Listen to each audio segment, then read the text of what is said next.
بسم اللہ الرحمن الرحیم۔ نماز کے اندر پائے جانے والی غلطیاں کئی طرح کی ہوتی ہیں۔ ایک ہے خالص تجویری غلطی جس سے ہم لہن خفی کہے، یا قرات کی وہ غلطیاں جس سے الفاظ یا معنی ہی بدل جائے، اس سے ہم لہن جلی کہتے ہیں۔ نماز کے اندر اس کے ارکان کے اندر تقدیم و تاخیر ہے، تبدیلی ہے، بھولے سے ان کا چھوٹ جانا ہے، یا اسی طرح نماز کے اندر کوئی ویسی حرکت جو عمل کثیر یا کوئی ویسا لفظ ادا کرنا جو عام بات چیت جیسا ہو، کلام الناس کے مشابہ ہو۔ تو کئی طرح کی غلطیاں ہیں، سب کے احکام بھی الگ الگ ہیں۔ لہن جلی اور لہن خفی کے سلسلے میں نے ایک ویڈیو نماز کو خراب کرنے والی غلطی کے عنوان سے یوٹیوب پہ دی ہے۔ جہاں تک نماز کے ارکان کے اندر تقدیم و تاخیر ہے، تبدیلی ہے، بھولے سے ان کا چھوٹ جانا ہے، یہ وہ غلطی ہے جس سے عموماً سجدہ سہو واجب ہو جاتا ہے۔ پائی جانے والی غلطیاں تو کئی طرح کی ہے جن کا احاطہ دشوار ہے، البتہ اگر چند باتیں یاد رکھی جائے تو سجدہ سہو کے مسائل کو سمجھنے میں بڑی حد تک آسانی پیدا ہوگی۔ کسی بھی نماز کی آخری رکعت کے اندر تشہد پڑھ لینے کے بعد ایک طرف دائیں جانب سلام پھیری جائے، اس کے بعد 2 سجدے کر لیے جائے، اس کے بعد اثر نو تشہد، درود، دعا، سلام، اس سے اپنی نماز پورا کرنا، یہ طریقہ ہے سجدہ سہو کی ادائیگی کا۔ البتہ کن وجوہات کی بنا پہ سجدہ سہو کریں اس کے لیے یاد رکھیں، نماز کے کسی واجب کے اندر آپ نے ایک رکن کے بقدر تاخیر کر دی، جیسے آپ نے ثنا پڑھنے کے بعد سورہ فاتحہ پڑھ دی، اب آپ کیا پڑھیں، کون سی صورت پڑھیں، اسی تردد میں آپ نے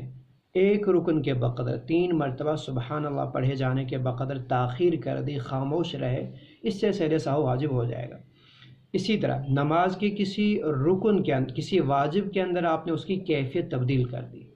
مثلا سری نماز میں آپ نے جہری قرات کر دی،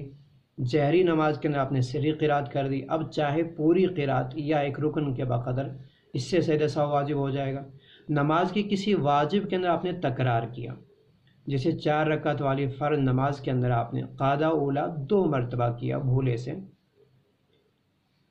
نماز کے کسی واجب کے اندر آپ نے تقدیم و تاخیر کر دی، جیسے قاعدہ اولا دوسری رکعت کے بجائے آپ تیسری رکعت میں کریں، دوسری کے بجائے آپ پہلی رکعت میں کریں۔ نماز کے کسی فرض کے اندر آپ نے تکرار کیا، جیسے آپ نے بھولے سے 2 مرتبہ رکوع ادا کیا۔ نماز کے کسی فرض کے اندر آپ نے تقدیم و تاخیر کر دی، جیسے بھولے سے آپ نے پہلے سجدہ کیا اور اس کے بعد آپ رکوع کر رہے ہو۔ انسان چونکہ مختلف خیالات کا مگن اور مرکب ہے، ہر خیال کا اپنا ایک الگ تاثر ہے۔ کچھ خیالات تو انسان کے اندر خوشی اور شادمانی کی مستی پیدا کر دیتے ہیں، اور وہیں کچھ خیالات کا اثر ایسا بھی ہے کہ اس سے انسان کے اندر غمگینی پیدا ہو جاتی ہے۔ دونوں کا نتیجہ ایک ہی کہ انسان پر نسیان طاری ہوتا ہے اور اس طرح کی غلطیاں سرزد ہو جاتی ہیں۔ اسی طرح نماز کے اندر جو چیز جہاں پہ پڑھنی تھی آپ نے اس کے بجائے کوئی دوسری چیز پڑھ دی۔ اب دیکھا جائے، اس سلسلے میں یاد رکھیں، جو چیز پڑھنی تھی اور جو چیز آپ نے پڑھی، ان دونوں چیزوں کے اندر اگر مماثلت پائی جاتی ہو، اس طرح سے کہ پہلی چیز کے اندر جو چیز ہے اس کا جو مقصد ہے پڑھے جانے کا، وہی چیز اگر دوسری چیز سے بھی ادا ہو جاتا ہو تو پھر وہ دوسری چیز پہلی چیز کے قائم مقام ہو جائے گی، کافی ہو جائے گی، پھر یاد آنے پر اسے دہرانا یا اسے پڑھنے کی ضرورت نہیں، اور نہ سجدہ سہو کی ضرورت ہے۔ لیکن اگر مماثلت نہ ہو تو پھر یاد آ جانے پر اسے دہرانا بھی ضروری ہے، اور اس کے ساتھ ساتھ سجدہ سہو کرنا بھی ضروری ہے۔ مثال کے طور آپ نے تکبیر تحریمہ کے بعد ثنا پڑھنے کے بجائے بھولے سے آپ نے اس کی جگہ التحیات پڑھ دی۔ اب التحیات کے اندر رب کی تسبیح و تحمید ہے، رب کی حمد ہے، اور یہی چیز ثنا کے اندر ہے۔ الثناء هو الحمد باللسان علی الجمیل الاختیاری، زبان سے کسی کی ذاتی خوبیوں پہ تعریف کرنا ہے، تو ثنا کے اندر رب کی تعریف ہے، تحمید ہے، پاکیزگی ہے۔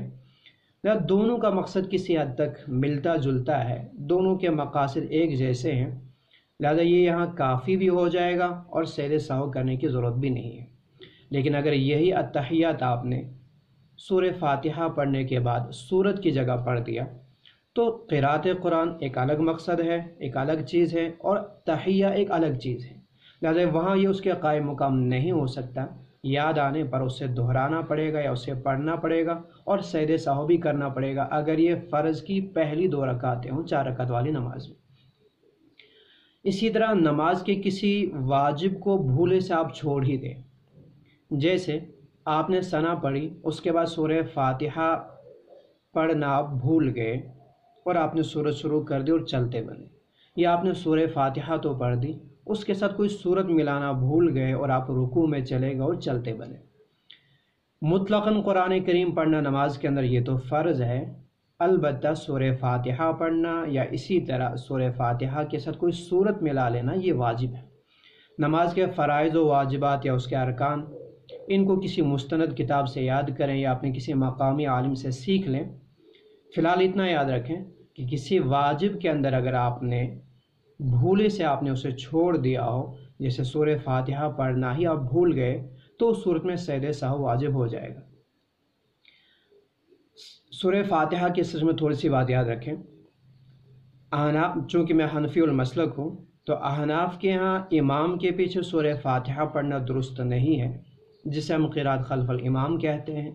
یہ وہ اختلاف ہے کہ میرے اس ویڈیو کے بعد بہت سارے لوگ سوشل میڈیا پہ مجادلے اور مباحثے کے لیے آ جائیں گے، لیکن جن لوگوں نے اپنا شیوا بنایا ہے مجادلہ، گالم گلوچ، ان سے تو میں مخاطب نہیں ہوں۔ البتہ ہر فرقے کے جو اہل علم ہیں، سنجیدہ قسم کے لوگ ہیں، میں ان سے مخاطب ہوں کہ قرات خلف الامام یہ وہ اختلاف ہے کہ جب سے شروع ہوا ہے، اس زمانے میں جو اس کو ثابت کرنے والے لوگ تھے، وہ آج کے ثابت کرنے والے لوگوں سے بہتر انداز میں اسے ثابت کر سکتے تھے، اور اس دور میں جو اس کا رد کرنے والے تھے، آج کے دور میں اس کا رد کرنے والے، اس کی تردید کرنے والے لوگوں کے مقابلے میں بہتر انداز میں، بہتر طریقے میں، بہتر پیرائے سے اسے رد کر سکتے تھے۔ لیکن ظاہر بات ہے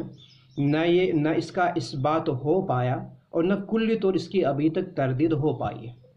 اس کی وجہ ہے کہ قرات خلف الامام کے سلسلے میں جن احادیث سے استشہاد کیا جاتا ہے، ان احادیث کا معنی تو واضح ہے،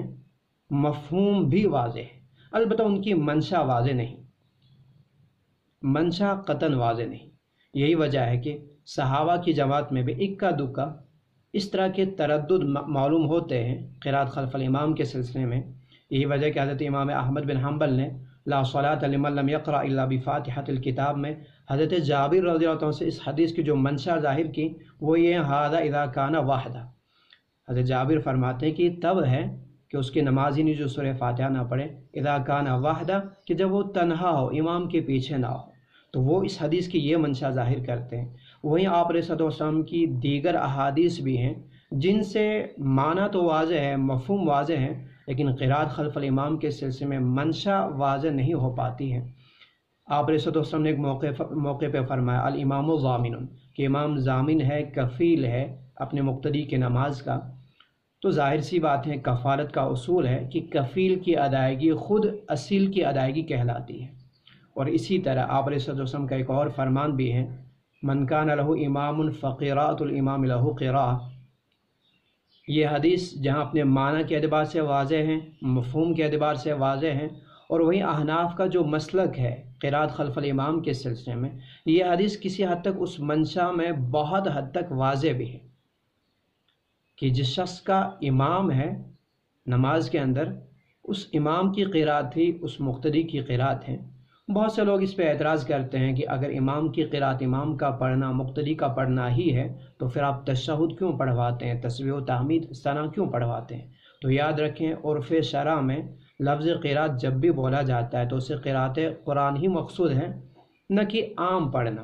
لہذا قرات قرآن میں آپ علیہ الصلوۃ والسلام نے فرمایا کہ من کان لہ امام فقراءۃ الامام لہ قراءۃ، تشہد کے سلسلے میں نہیں ہے، ثنا کے سلسلے میں نہیں ہے، تسبیح و تحمید کے سلسلے میں نہیں ہے۔